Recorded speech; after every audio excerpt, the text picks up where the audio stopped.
This festival and concert season will be all about the boots, and Tecovas is your stop before attending your concert. All Tecovas boots are made by hand in a time-honored tradition with timeless styles that are always on trend. And Tecovas has first wear comfort with little to no break-in period. I wear mine every time I go out, especially to a concert. Stop by your local Tecovas store, have a complimentary drink, and shop new styles. If you can't make it to a store, just visit tecovas.com, that's TECOVAS.com, and find your new favorite pair of boots today. There's nothing like snook hook sets at dawn or catching a tarpon in the moonlight. Find your next fishing trip made easy on fishingbooker.com and experience the magic of the Sunshine State or any other destination on your fishing bucket list. Book a blue water adventure in search of sailfish or go snapper fishing with the kids. With over 6,000 captains and trips to choose from, planning your next one just got a whole lot easier. Download the Fishing Booker app on the Google Play or App Store or visit them online at fishingbooker.com to book your trip today. Outdoor adventures won't wait for engine problems. Things like hard starts, rough performance, and lost fuel economy are often caused by fuel gum and varnish buildup. Seafoam can help your engine run better and last longer. Simply pour a can in your gas tank. Hunters and anglers rely on Seafoam to keep their engines running the way it should the entire season. I do. Now pick up a can of Seafoam today at your local auto parts store or visit seafoamworks.com to learn more.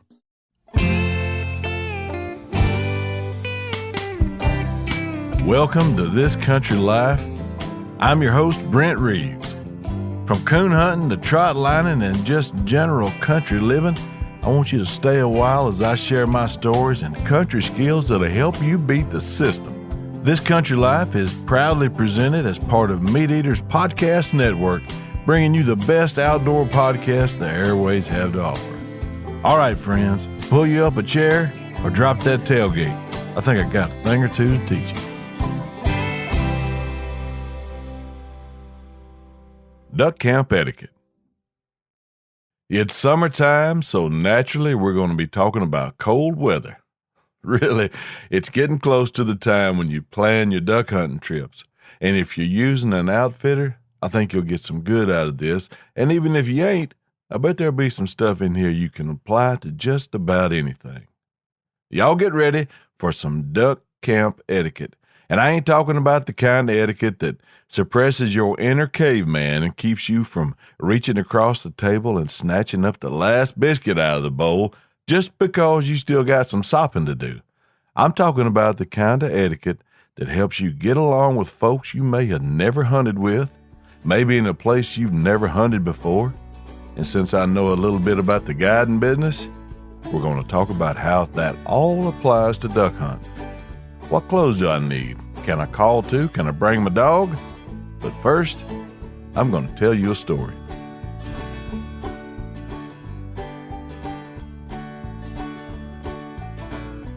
It was late when I got to the duck camp that night.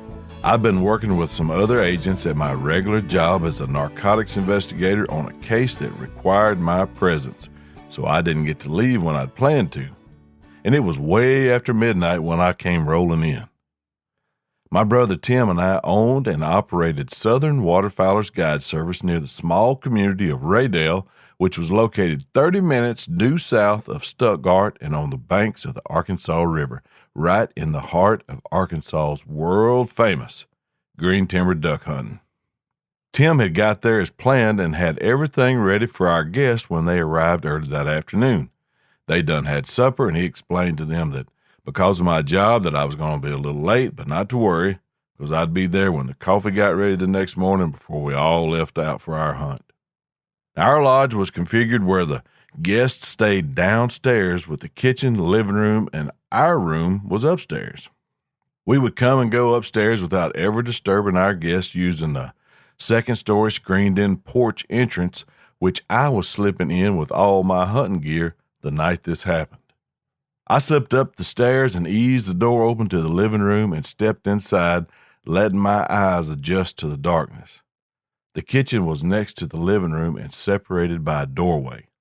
The light above the kitchen sink was always left on, and with it shining into the living room, I hung a hard left and headed toward my room, dodging a chair and a footstool, trying not to wake anyone up downstairs or my brother, whose room was just off the kitchen. As I'm tiptoeing trying to be quiet, I hear through the kitchen that my brother has opened his door and walking in the kitchen, headed to get a drink of water, which he was prone to do. I sat my bags down, walked to the kitchen, and could see a silhouette of my brother standing behind and propped up against a waist-high island that we had in the kitchen. He was drinking water out of a coffee cup. I walked up and propped up on the opposite side, and we briefly talked about the case I was working on, and once that was done, he let me in on the plans he'd made for the duck hunt that we were going to go on in just a few hours. There were 6 hunters, so he'd take 3, and I'd take 3. He told me their names, and they were all experienced with guns, no red flags, seemed to be a good bunch of boys, and he was looking forward to hunting with them. He'd already scouted the places we were going, and there was lots of ducks, so we should have a good hunt. I was give plumb out, and I told him I was going to bed. He said okay, and he stepped toward the end of that island and toward his room. So I followed his movement, intended to give him a hug before we headed off to our separate beds. By this time, my eyes had calibrated to the darkness, and I could see everything that I couldn't see when I first got inside. It was at the other end of that island, when we both stepped around it, that I realized my brother was naked as a picked bird, and had been for the entire 5 minutes we were standing there talking, separated only by darkness, kitchen furniture, and good fortune. Cat-like reflexes turned a potential embrace with a naked man into a pat on the shoulder and an immediate about face. I was still awake when the alarm went off a few hours later, and that's just how that happened.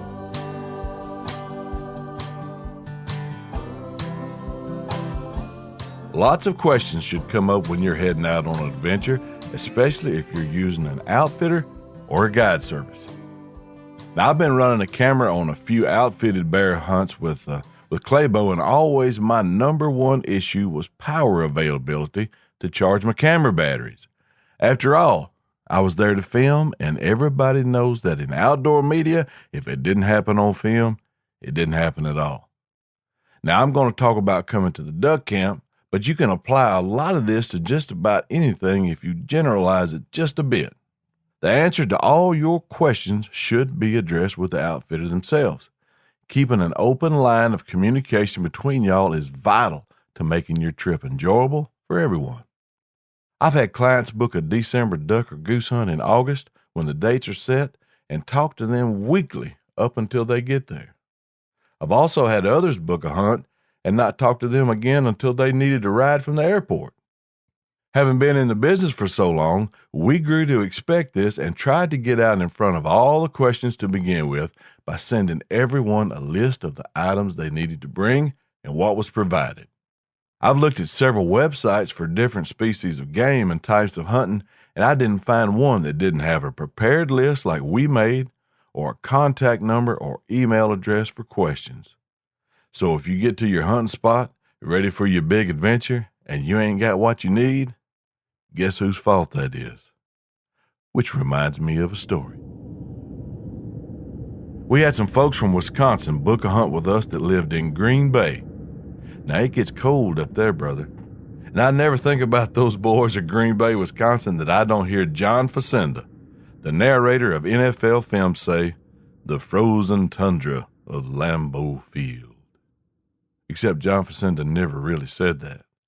What he did say was, "The frozen tundra of Municipal Stadium." And he was talking about the Cleveland Browns, not the Green Bay Packers. But back to the story.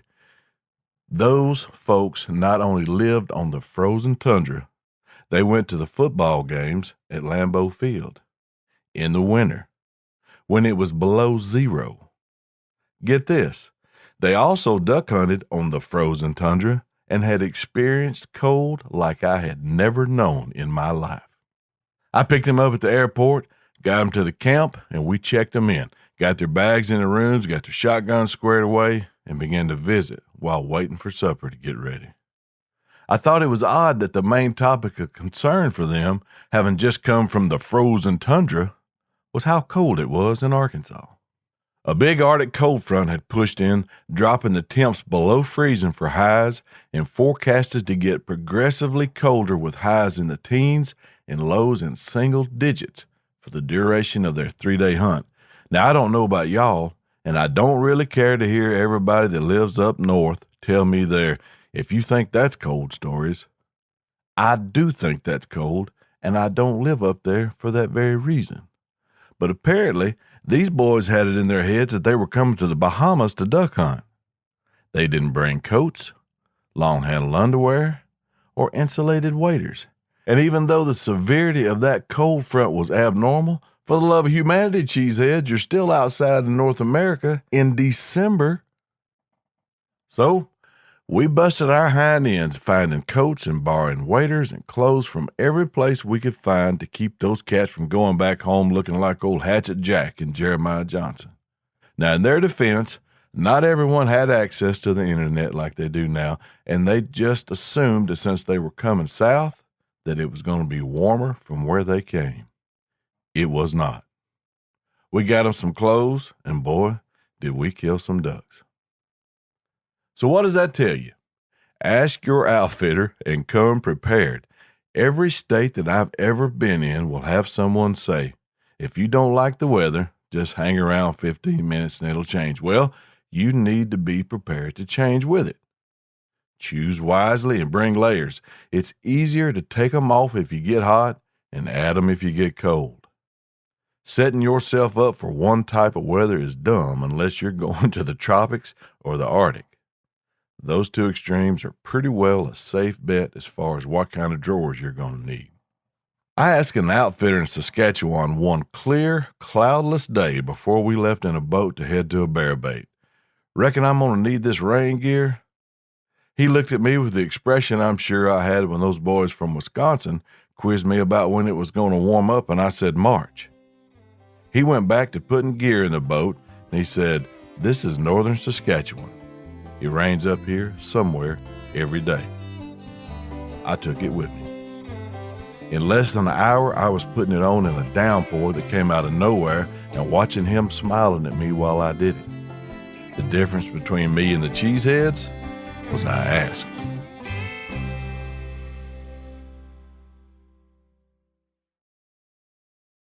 This festival and concert season will be all about the boots, and Tecovas is your stop before attending your next concert.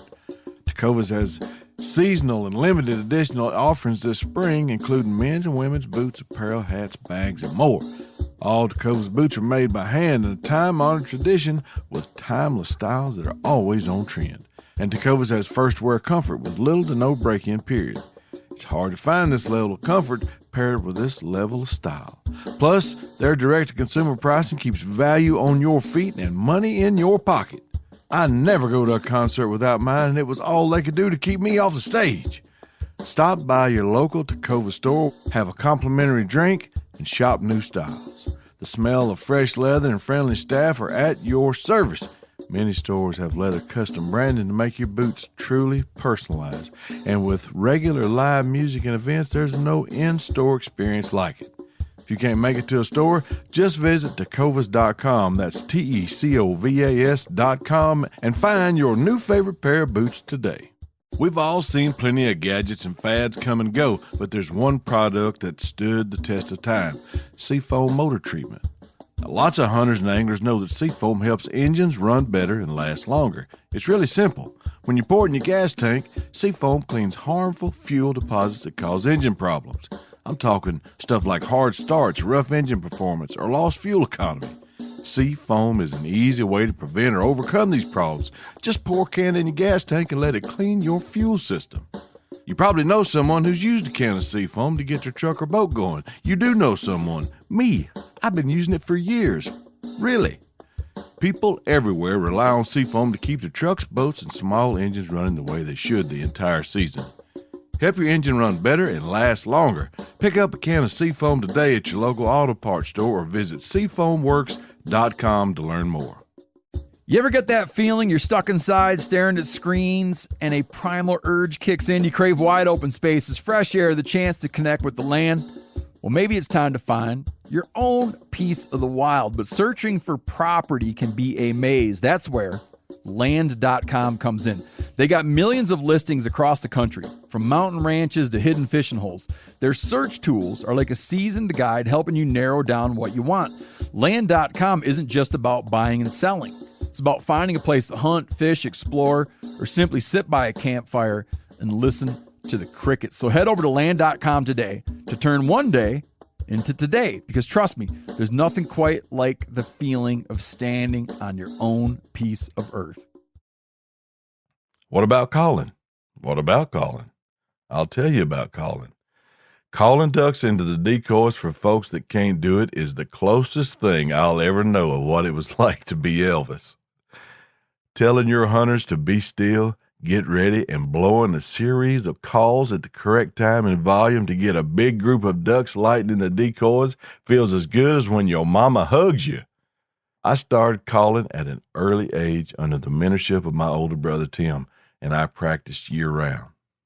As a matter of fact, they're hanging within arm's reach of where I'm sitting right now, and to a duck hunter, it far surpasses the enjoyment of shooting them in my eyes, and I don't know anyone that likes to bust a cap in a mallard duck's behind more than I do. It's a wondrous thing, and everyone wants to do it. But not everyone wants to put in the work to be good, or they just don't know how to be good. The old saying of practice makes perfect, that ain't correct, pal. Perfect practice makes perfect. If your practice is jacked up, your duck calling will be too. Now, we had a guy that booked a hunt on the premise that he could help call. No worries. He was the only guy that was coming for those 3 days, so when he said he knew how to call, we took him at his word. I'm reminded of a quote by President Reagan that said, "Trust, but verify." And we didn't verify, but we should have. We just assumed that since he said he could call, that he could call. And we've been talking to him all summer. He was the type that booked the hunt in August, and we talked to him nearly every day, and all he could talk about was how excited he was about being in the green timber, that flooded green timber of Arkansas, and calling ducks in and killing his limit. Filling up his duck's trap with limits of greenheads that he called in himself was his only goal, because he already knew everything else. So when he came down and we got out there that morning, that first morning of his hunt, man, he's got all the right gear. He knows where to stand associated with the wind. He helps set the decoys out correctly. I can see his call hanging around his neck. It's a quality call. He does everything that he's supposed to do, and he looks the part. And when the ducks started flying and it came time to start calling, the racket that was coming out of his duck call was something I had never heard in my life. I couldn't imagine how much practice it took for him to make the sound that I thought was impossible to be created by blowing air over a plastic reed. It sounded like somebody skinning a live bobcat with a dull hatchet.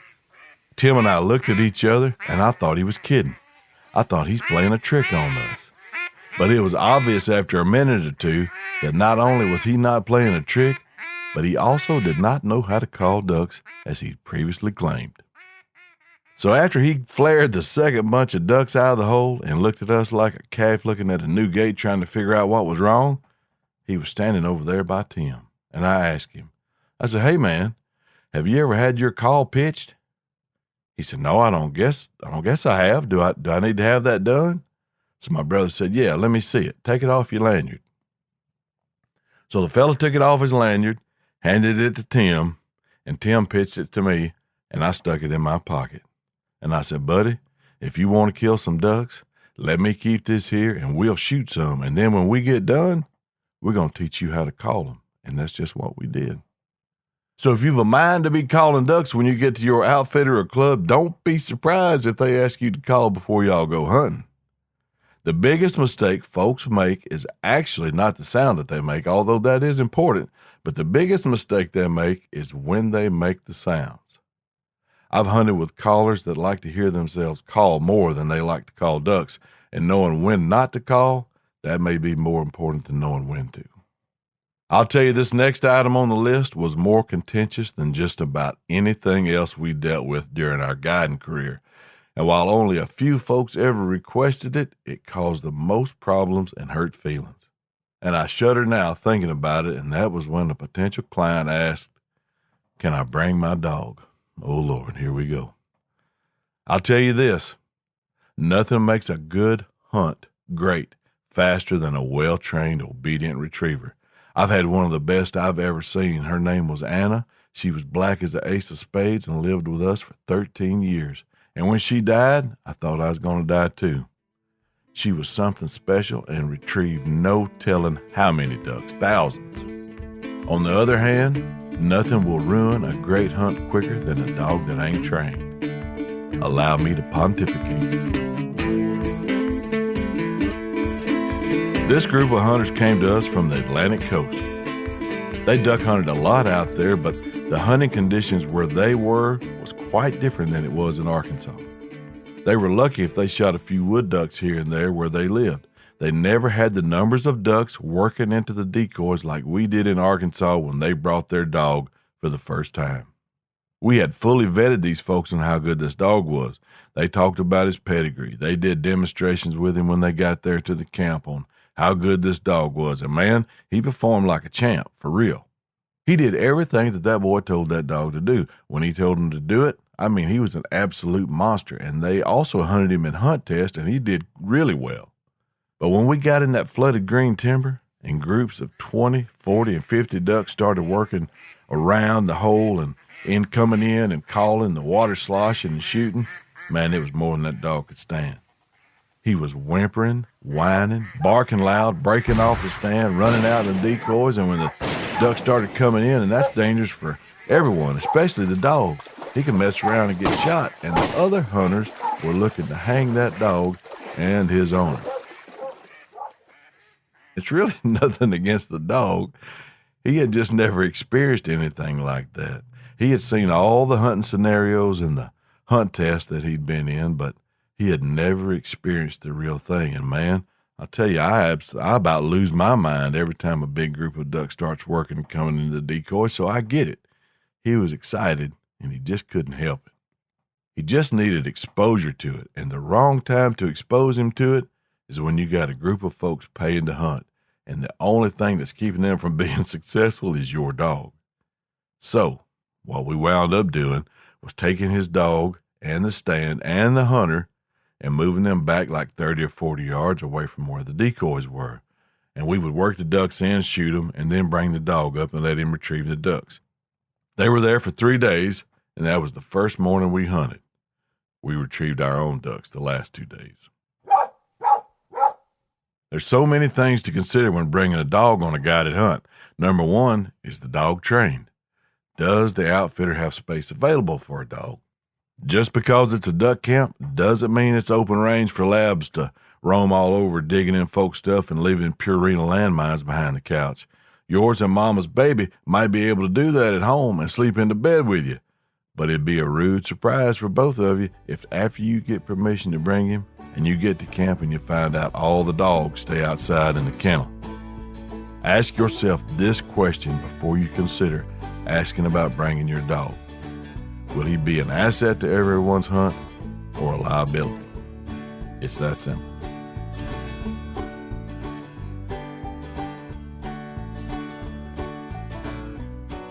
I've seen a lot of changes in duck hunting from the time I started to what it is now, and while I still have the passion for it, I don't have the drive to do it like we used to. 60 days is a long grind, but boy, did we have a good time. I made friends that have remained friends long after we retired from guiding. Tim and I talked to 2 of them today. 2 good friends from North Carolina took a chance and booked a hunt at our duck camp. We met and we all became brothers, and that was over 20 years ago. David Miller and Jay Van Noy, an unlikely pairing of a mortician and a lawyer, 2 folks that everybody's going to need eventually. One of them can help you get you out of a jam, and the other one, well, he'd be the last fella that will ever let you down. Literally. Booking a hunt with an outfitter, well, it's a gamble. The only thing that they can guarantee is to do their best to give you the opportunity to shoot some ducks, deer, elk, catch fish, whatever it is you're after. That's what you're paying for, the opportunity. Take it upon yourself to be informed about what your responsibilities are and recognize that going in, and the whole experience can change for you. Do this for me. Go in with the attitude that you want to learn something, just one thing, in addition to why you're there. Like the guy that couldn't call ducks but thought he could, he learned 2 things. Number 1, that he didn't know how to call ducks.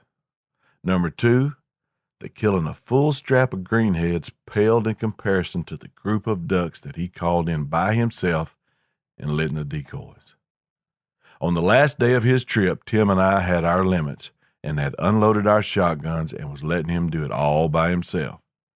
He was 1 greenhead short of his limit when he saw a group and started calling like we'd shown him. He worked them like a champ. He was silent when they approached, except for soft, contented feeding calls, and forceful when they swung away, bringing them back time after time until they committed and settled in the hole.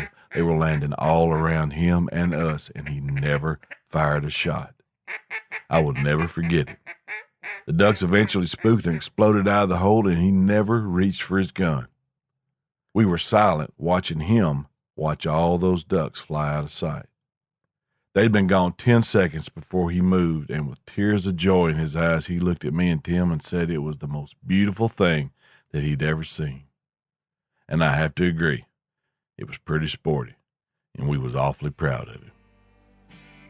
I thank y'all so much for listening. Remember, educate yourself on what your plan is, do your diligence, and understand what's expected of you, and above all else, never hug my brother in the dark. This is Brent Reeves signing off. Y'all be careful.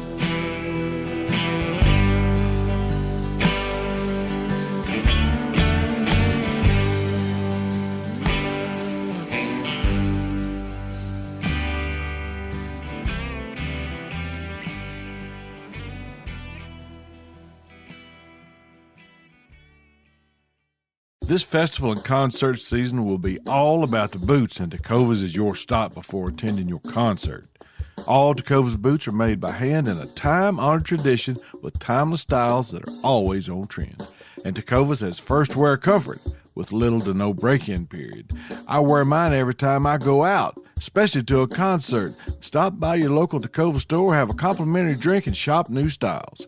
If you can't make it to a store, just visit tecovas.com, that's TECOVAS.com, and find your new favorite pair of boots today. Outdoor adventures won't wait for engine problems. Things like hard starts, rough performance, and lost fuel economy are often caused by fuel gum and varnish buildup. Seafoam can help your engine run better and last longer. Simply pour a can in your gas tank. Hunters and anglers rely on Seafoam to keep their engines running the way it should the entire season. I do.